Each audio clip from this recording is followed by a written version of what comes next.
राष्ट्रीय सहकार धोरण 2025 अंतर्गत महाराष्ट्राच्या सहकार कायद्यात बदलांसाठी राज्याच्या उच्च समितीवर कोपरगावचे ओमप्रकाश दादाप्पा उर्फ काका कोयटे यांची निवड. आज सोमवार दिनांक 5 जानेवारी 2025 रोजी सायंकाळी 4 वाजता नवनिर्वाचित नगराध्यक्ष पराग संधान व सर्व नवनिर्वाचित नगरसेवक यांचा पदग्रहण सोहळा कोपरगावमध्ये पार पडणार. तर विधान परिषदेचे सभापती राम शिंदे राहणार उपस्थित. कोपरगावमध्ये होणाऱ्या नूतन नगराध्यक्ष व नगरसेवकांच्या पदग्रहण सोहळ्यात उपनगराध्यक्ष कोण होणार याकडे सर्वांचं लक्ष. रखडलेल्या ग्रामीण पोलीस इमारतीचे उद्घाटन करा, नाहीतर समाजसेवकांकडून आंदोलनाचा इशारा.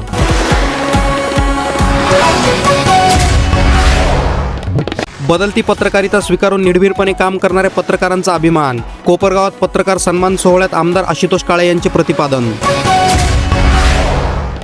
बातमी तुमची, प्राधान्य आमचं. प्राधान्य न्यूजसाठी प्रमोद पवार, कोपरगाव.